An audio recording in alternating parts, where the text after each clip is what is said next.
y'all, and I just want to tell y'all right off the bat that I'm sure some of y'all clapped, but I'm old and I didn't hear it very much. So can y'all clap again? Please give me a little bit of it. All right, that's really nice of you. Thank you. And if my mama's Chickasaw on my daddy's side, I'm Choctaw. My mother's Chickasaw White. And if my mother was still alive and she heard that introduction that she just gave me, my mother would say, "You must have written that introduction yourself. Nobody's going to say that about you without you writing it." Okay, wait a second. I'm really old. And when an old person makes an obvious attempt at humor, you're supposed to give them a laugh. Go for it. Yeah, right. Okay, thank you very much. I am starting out with some dumb jokes, but I am truly honored to be here and to honor J. Frank Dobie. None of the things that she said about my introduction, about the work I've done, the speaking, the storytelling, the books, none of it would have happened without J. Frank Dobie. And I mean that. I was a student at University of Texas. I was majoring in English literature. And Dr. Hudson was one of my professors. I was studying European literature, things as close to Dobie as Dostoevsky and yeah. But he saw me carrying the first book of Dobie's I'd ever purchased. He saw me walking down the hall with it at the University of Texas, and he stopped me and he said, "You're reading Dobie?" And I said, "Yes." And he said, "Do you know about the Texas Folklore Society?" And I said, "No." And he said, "I'm president of the Texas Folklore Society." My college English professor was president. And he said, "I was a good friend of J. Frank Dobie. I knew him." And so I finished that book in about a week. And as soon as I continued to buy Dobie books, because I would show up for class about 10 minutes early, and we would just have an amazing conversation about J. Frank Dobie. I'm truly honored. I began to collect stories. And I went to Navajo country back this was in the 60s, late 60s. And I accepted a glass of water from an old Navajo man sitting on the wooden steps of a little place where I'd stop to get something to eat.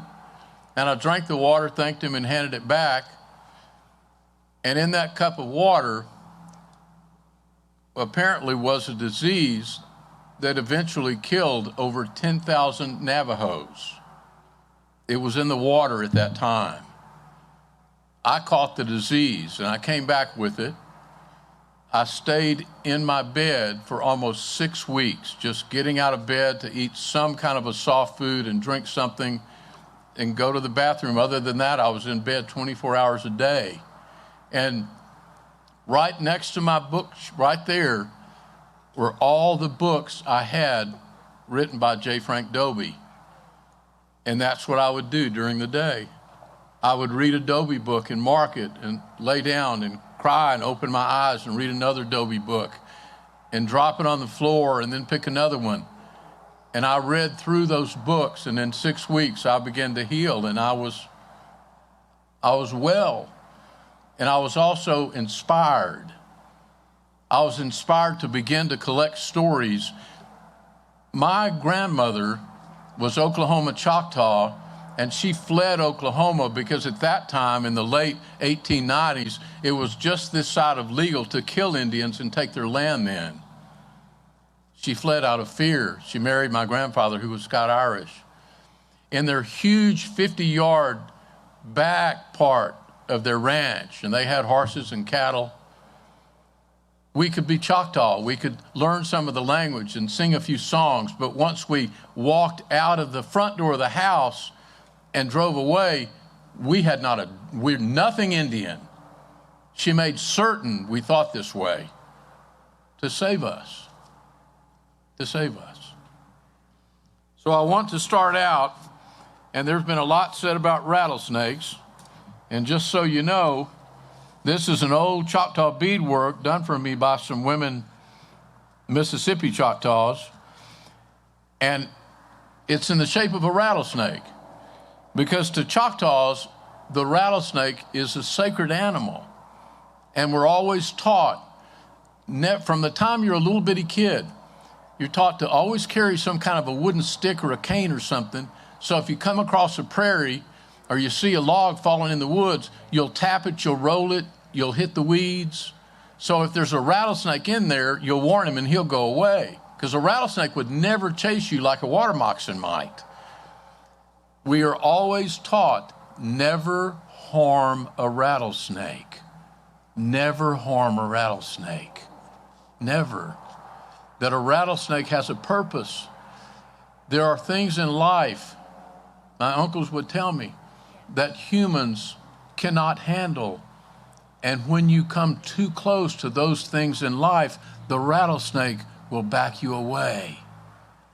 Back you away. And this is our Choctaw national anthem. You'll recognize it by the tune. She long bish ho lito ba ma ish me the pu la cha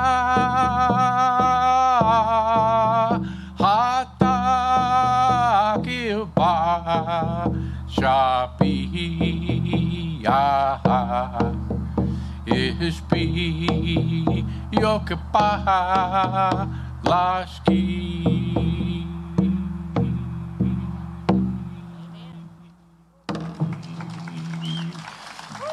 J. Frank Dobie is such a hero of mine.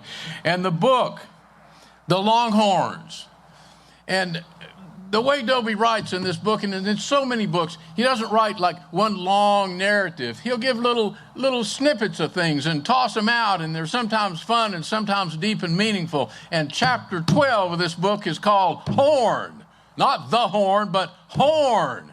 And that's what I'm going to talk about today. And I have some little anecdotes I want to share with you from J. Frank Dobie. And just in case, I thought, oh, this will work. And if I forget it, I'll just take a deep breath and take my hat off and kind of glance down and put it up there. And so I stayed up late last night, and that's what I did. And then when I looked at it in the mirror this morning, and I realized, no, that's never going to work. They're going to be able to see that. No, we can't. No, you know, hell, I don't know if that'll work or not. I don't know. But anyway, J. Frank Dobie gave a lecture in San Antonio in 1929. He gave a lecture and he talked about them longhorns. It was a lecture about the longhorns. And he actually said, them longhorns, he said, if you think you think the beef is good from a steer, he said, them longhorns are so long and twisted and complex and lengthy that you can dig more. Dobie has this in the book, chapter 12. You can dig more meat out of a longhorn than you can out of the steer itself. He said that. And he says at that lecture he gave in 1929, he said, and then I gave a question and answer session. And he said, I wasn't so sure after it was over if I was ever going to do a question and answer session again, because there was this guy that apparently he was a little bitty short guy named W.W. Purcell. And he kept waving his arms and jumping up and down, but he was so short nobody could see him. And finally I said, is there any more questions? And he got real frustrated about it. So he jumped up on the chair and he started jumping up. My intent was to jump up and down and show you, but this is an old wooden stage. I think I'd fall right through it if I tried it. But anyway, I'm old. That was obvious an attempt at humor. Come on, give it up. Thank you very much. So he jumped up and down and he waved his arms and he said, Mr. Dobie, Mr. Dobie, Mr. Dobie. And he said, yes, I'm W.W. Purcell. And this is in the book, I promise. He said, I'm W.W. Purcell. And my next door neighbor has, his next door neighbor is called Billy Grumbles. And he's an old Baptist missionary preacher. And he can quote a whole page of scripture and not miss a single word of it. And he says that the longhorn that he knows has a horn that's 13 feet, 6½ inches long from tip to tip. Wow, said Dobie. Thank you for sharing that. And that's when Dobie said, made that comment about you can dig meat right out of the horn more than you can get from the back of the steer. And not only that, they continued and said, so once you finish digging that meat out of that longhorn, if you got a pocket knife, and if you're a real Texan, you got a pocket knife. You do. And you pull your pocket knife out, and you can carve a little whistle out of the inside of that longhorn. You can carve a little whistle right there, a pretty little white whistle right out of the inside of that longhorn. And there's this, you know, you can blow that whistle. And they say that even out in California now, they're still carving whistles out of them longhorns. And people that work for Facebook left them, and they become whistle blowers.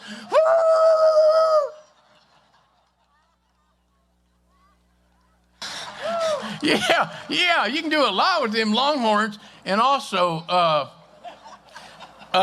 there's a song, and I want y'all to help me with this. I'm going to say the first line, and y'all call it back. Now, come on, you can do it. Old Joe Clark. Oh, come on, like 10 times louder than that. Come on, if you're thinking maybe I'll do it, do it. Old Joe Clark. Got him a cow. And she was longhorn born. It takes a jaybird 48 minutes to fly from horn to horn. That's it. That's in that chapter 12. Old Joe Clark, he got him a cow, and she was longhorn born. It takes a jaybird 48 minutes to fly from horn to horn. Yeah.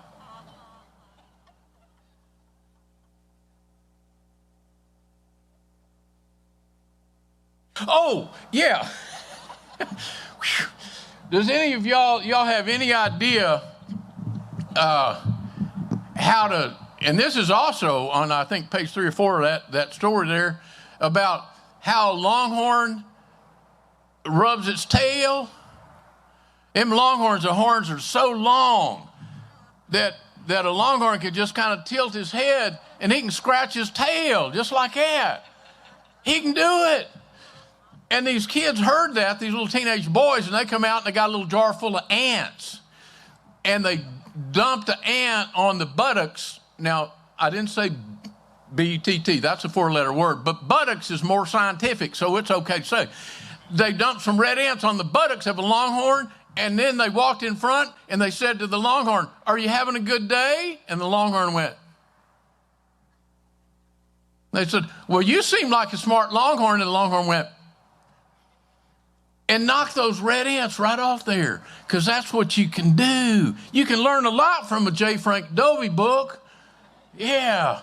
And then there's all that stuff about J. Frank Dobie actually met George West. He met George West.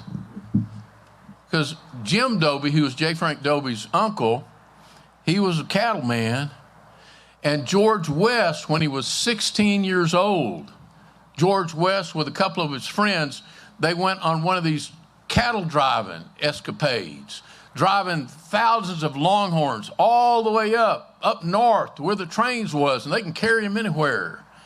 And when he was 19 years old, George West led one of them cattle driving escapades, 14,000 longhorns.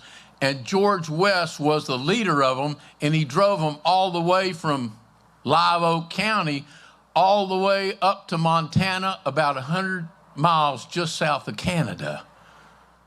He was 19 years old.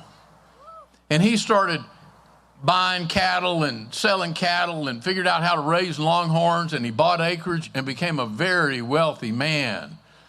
He had about 200,000 longhorn steers and about that many acres all over the place. And here's what George West did.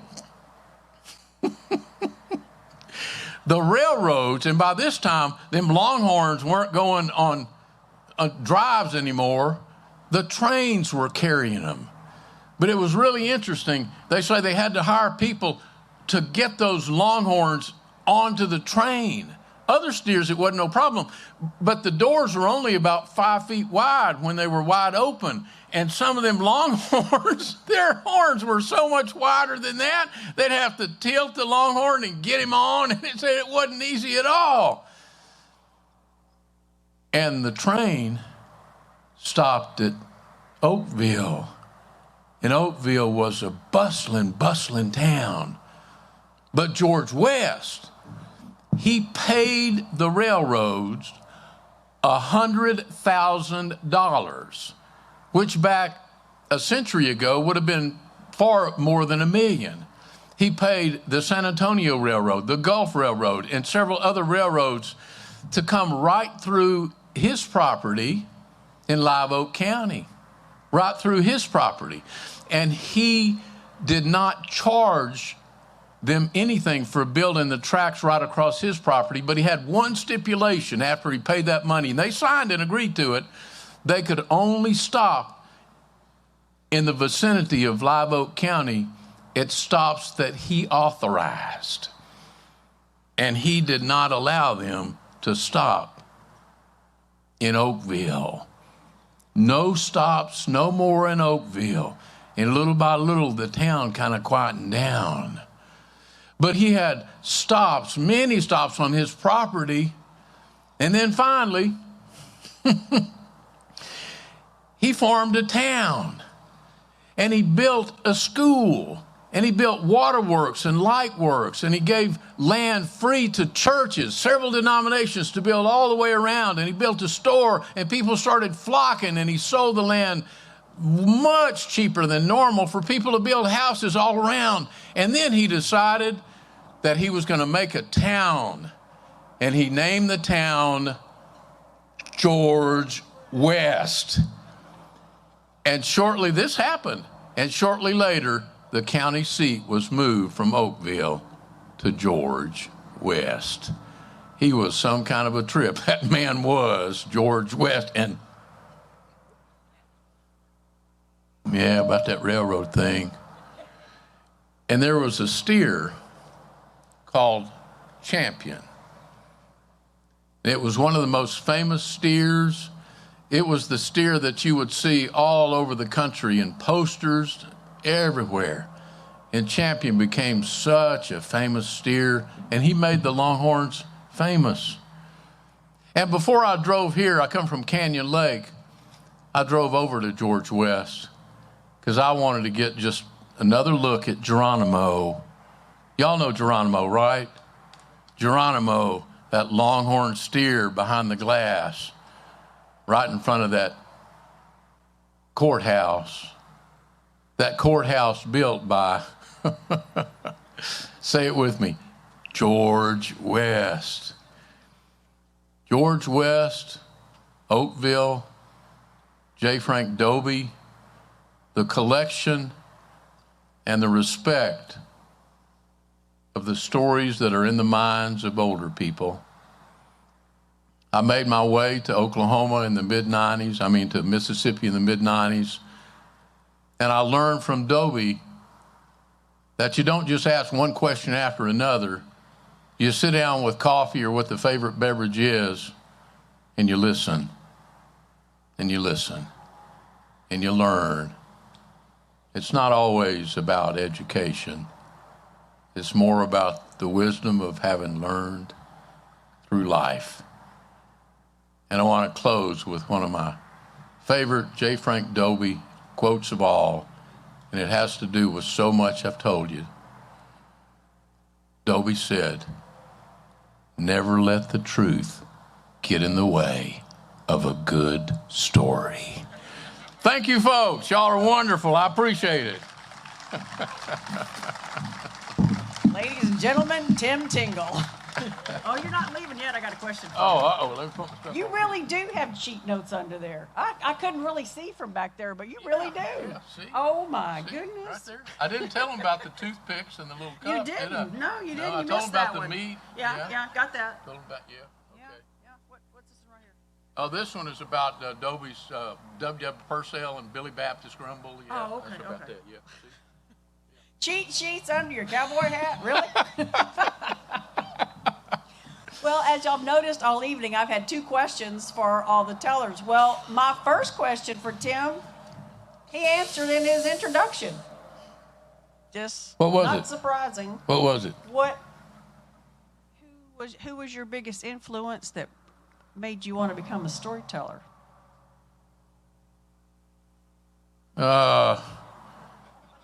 Frank, somebody. He was one of the Hartley boys, wasn't he? Yeah, that's it. Yeah. Yeah, J. Frank Dobie. Yeah. Yeah. Now wait, when I say Hartley boys instead of Hardy boys, come on, give me a break here. Yeah, never mind. Oh, thank you very much. So my other question to you, okay, Yeah. you went from Longhorns and telling about all that Yeah. to George West. Why did you decide to tell about George West tonight? There's all sorts of stuff in the Longhorns. Okay, I wanted to tell about George West because, as I said earlier, and she said, please don't say that. We don't go political. This is not political. There is a president who was one of the greatest presidents of all time, George Washington. And you've all seen that picture of George Washington on the boat crossing Valley Forge, crossing with his boat in the icy, and he's standing there and he's got his hand stuff in it. You remember, y'all have seen that picture, right? That of George Washington standing up on the boat and looking, and and that's how they, what now? Good, that was a test. He crossed the Delaware River, right. And the reason we are America and the British had not a chance is inside his coat, his hand was gripping a dagger carved from a longhorn. Yeah. Does that answer your question? Yes, sir, it does. All right, thank you very much. Very much. You're welcome. Ladies and gentlemen, my friend Tim Tingle.